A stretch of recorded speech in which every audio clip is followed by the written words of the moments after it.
Hello students, আমি Nitish sir জ্ঞানজ্যোতি coaching সেন্টারের পক্ষ থেকে তোমাদের প্রত্যেককে জানাই আরও একবার স্বাগত।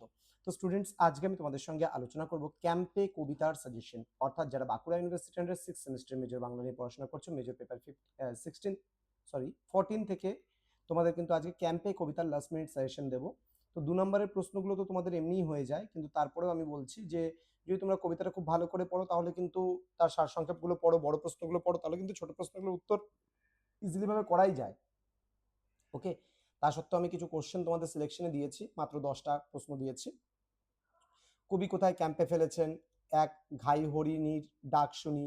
ঘাই হরিণী বলতে কবি কি বুঝিয়েছেন এখানে? দেন কোন সময়ে এবং কেমন পরিবেশে ঘাই হরিণী ডাকছে? তাহারা পেতেছে টের, কারা কি টের পেয়েছে? দেন মৃগদের বুকে আজ কোনো স্পষ্ট ভয় নেই, কেন তাদের মনে আজ ভয় নেই? কবি বিছানায় শুয়ে শুয়ে কিসের শব্দ শুনতে পাচ্ছেন? মানুষ কেমন করে ঘ্রাণ পেয়ে আসে? হরিণদের আসার সঙ্গে কবি মানুষের কোন আচরণের তুলনা করেছেন? দেন সকালে আলোর নিচে মৃত প্রেমিকদের পাশে কাকে দেখা যাবে? দেন আমার খাবার ডিশে হরিণের মাংসের ঘ্রাণ আমি পাবো, বক্তার মনে এই অভিজ্ঞতার কি প্রতিক্রিয়া হয়? আমাদের মাংস লয়ে আমরাও পড়ে থাকি, এখানে আমরা বলতে কাদের বোঝানো হয়েছে? চলে আসবো প্রশ্নমান 5-এর প্রশ্নগুলোকে নিয়ে। বনের ভিতরে আজ শিকারীরা আসিয়াছে, শিকারীদের উপস্থিতি কবির মনে কি প্রভাব ফেলেছে? দেন মৃগীর মুখের রূপে হয়তো চিতারও বুকে জেগেছে বিস্ময়, এই চরণে লালসা ও সৌন্দর্যের যে দ্বন্দ্ব প্রকাশ পেয়েছে তা সংক্ষেপে লেখো। নেক্সট, ক্যাম্পে কবিতায় বসন্তের জ্যোৎস্না রাত কিভাবে হরিণের মৃত্যুর ফাঁদ হয়ে উঠেছে তা আলোচনা করো। দেন আমার হৃদয় এক পুরুষ হরিণ, এই আত্মোপলব্ধির মাধ্যমে কবি নিজের জীবনের কোন সত্যকে প্রকাশ করেছেন? নেক্সট, ক্যাম্পের বিছানায় শুয়ে থেকে শুকাতেছে তাদেরও হৃদয়, কাদের হৃদয় কথা বলা হয়েছে এবং কেন বলা হয়েছে? প্রশ্নমান 10-এর প্রশ্ন আমি মাত্র 3টা দিয়েছি।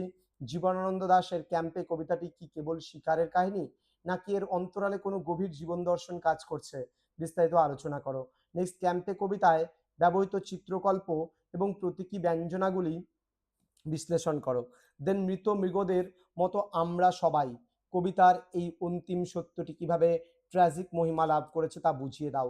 তো স্টুডেন্ট, এই ছিল আজকের ক্লাস।